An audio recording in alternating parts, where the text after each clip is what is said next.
Welcome everyone to the December edition of the video blog for the Director of Enabling Good Lives Christchurch. My name's Gordon. I hope you've had a chance to look at other videos, we want you to subscribe to them and sign up to them and like them, so that gives us some feedback on how they're going.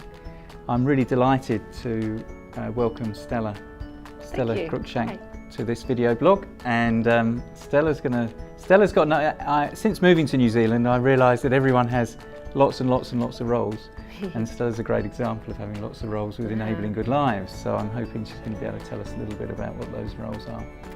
Well, first and foremost, I'm a parent, so my son is 23 years old and has very high needs, and so we have joined Enabling Good Lives as a family and helping him with his self-determination and finding him some choice and control, and moving him along those lines, and our whole family in an Enabling Good Lives kind of a way. Since we found out about the principles, it really fitted really well with our family's culture and our ideals, so it's really great to have those as a guideline.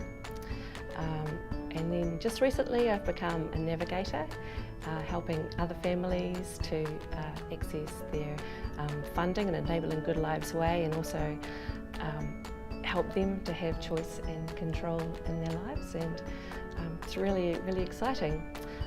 And also another little hat that I wear is on the local advisory group, so getting together with other Enabling Good Lives whānau and helping the program move along. Thank you. And the co-design aspect of that for us is really important, that we have people from all stakeholder groups represented in that monthly meeting, and your presence has added great value to that because of your experience as parents, so that's brilliant. Thank you so much. And you've also been involved, because this last couple of months we've been encouraging providers to apply for some flexible contracts so that we can do some more creative work with some of our participants who've got a bit stuck, not having maybe the family structures around them to be able to manage their money themselves, and providers who are looking to operate more creatively as well. So you've been part of the panel that's been reviewing those applications as well. That's right, there's some really exciting stuff on the horizon with being able to use your budget in a way that's more transparent, and seek the services that you would like and make sure that you're getting value for your money, and a lot more choice out there for people, so that's pretty exciting. And Stela, what's your hope for what might make a good life for you and your family? What's your hope for the future? Wow. I guess we've just sort of started moving along and embedding the principles into our own family first of all, and spreading out a little bit wider, and I guess for the future I'd really like there to be a really supportive culture out there for my son and other people with disabilities, and but in a smaller sense for our family, my son will be able to make more choices for himself, and we can support him through that. He's just joined a soccer team. It's a really big thing for us. We're not really an organised sports kind of a family, but he's just joined that, and we're all just really loving watching him be part of the group and in his own way, and we're supporting him. And the sort of language that we're using that's sort of one of the things that's changed in Enabling Good Lives way for us, is that we'll ask him, would you like me to support you on the field? And just giving just little bits of language like that can really help him to feel, like an independent person who's being listened to. It's really nice. Fantastic. Well, that's one of my great passions, football as I would call it. Yeah. And so maybe I'll be able to get on a pitch with, I've been waiting for the opportunity. I brought my boots with me. So Stela, what do you think is the biggest challenge for Enabling Good Lives as it moves forward? I would say that embedding the principles in everyday life, not just locally but nationally, helping people to work in a more enabling good lives way, and accept the fact that people with disabilities can make their own decisions, and sometimes that needs a bit of support, but it's incredibly important and enriching for everyone. So yeah, getting it out there, I think, would be one of the biggest challenges. So everyone gets to understand what Enabling Good Lives is about, and going beyond the field of disability, so that employers and communities and shopkeepers and everyone gets more used to everyone being in those everyday places, in those everyday communities. Definitely, yeah, that, and making sure that that people with disabilities feel adequately resourced in that, whatever that means going forward. And we'll start with the sports field. Yeah. Thanks so much for joining me today, Stella. You're welcome. It's the time of leaving school and the time of graduations, and I was recently at a school the day after a graduation, and it was just full of celebration and fun and excitement and enthusiasm, as you expect right across all schools. But it was just great to see the pride that people have taken in the work they've undertaken this year. I also want to give a really big heads up to Jared, who, just as I understand it, came second in the national championships, I think the team event for boccia in Christchurch, so that's wonderful. Well done, Jared. I've had a lovely week actually, because I've been visiting a number of Enabling Good Lives participants who have been choosing to use their money in a way that's purchasing things rather than services.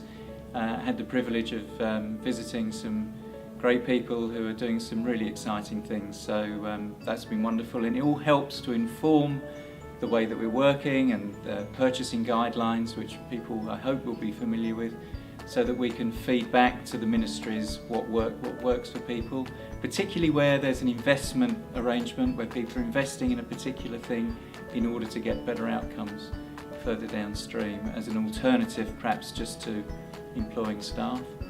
We had the privilege of having Latoa Halatau down from Auckland. Latoa is a member of the Enabling Good Lives National Leadership Group. He's a great leader, and we were looking at exploring how we're supporting Enabling Good Lives participants who come from Pacific communities, and we met some key people in Christchurch working in that field, and also met a wonderful family, and just want to make sure that what we're doing is culturally appropriate and supportive, and checking that people from Pacific communities are getting a good deal with Enabling Good Lives as well as everyone else. We have a newsletter coming out in the next day or two, so look out for that. Those of you who are participants should be able to get that directly, and we'll make sure that it's on the website as well. As usual, that's full of a mixture of great stories from participants who are getting on with their lives, and also a mix of other things that we're trying to do to continually improve the system so that it's working in your interests. And with Stella, we were talking about introducing new contracting arrangements for providers. It's a really exciting development. These things take time, but once they're in place, we hope they'll be in place for a long, long time ahead, so that people can have more choice about the way that they're managing their money and getting the supports. And it gives providers a real incentive as well to be operating in a really creative way, and being of service to you as participants, and operating in that really personalised manner. When I was talking to Stella earlier, we were talking about the local advisory group and her representation on that. That group also involves disabled persons and other family representatives and provider reps as well. And quite recently we've been working more closely with local officials from the ministries as well, and just working out the design for Enabling Good Lives as we enter our final period, and what goes beyond. So watch this space for updates around that. What we're wanting to do is make sure that all of those people who have got responsibilities in this area and representation in this area continue to work collaboratively in the future. One of the features in the newsletter is around the response to the feedback loop that some of you, or many of you, would have been involved with. and I've said this before, but thank you for continuing to respond to requests that we have around evidence, whether what's working well with Enabling Good Lives and what the challenges are. We'll keep asking, please don't feel obliged, but if you can help us, it's really useful, because that's what government needs, is good evidence as to how Enabling Good Lives is working. And we also want to continue to improve as we continue with the demonstration. And one of the things in the newsletter is a response to the feedback loop. Just an example of a sort of tension around is that we know that many of you like to have ongoing navigation support, and feel that for some of you that's ended. We've got to balance a good ending around navigation with ensuring that you're skilled up to have the capacity to do that work yourself, that navigation yourself, or maybe get it elsewhere, and we continue to support family capacity building on that basis. But just to reiterate, we are keen that we are putting you in a position where the navigator isn't necessary in your lives anymore, but do feel free to always come back if your circumstances change, or you have a particular question of your navigator, then please don't feel you can't get in touch. Just a couple of other things that have gone on this month. We've had People First and the team down training the trainers, as they call it, around keeping safe, feeling safe. This is to ensure that disabled people who are perhaps doing more everyday things in everyday places are visible in their communities, and that was a really good occasion. It involved the other local agencies here, including the police as well. We want people to feel safe in their local communities and have the tools and skills to be able to do that. So again, that's an important piece of work. Finally, aside from signing up to this video blog and subscribing to it and liking it, all of the team at Enabling Good Lives wishes everyone a very happy festive season, happy holidays, go safely, go well, and we look forward to seeing you all early in the new year. Thank you.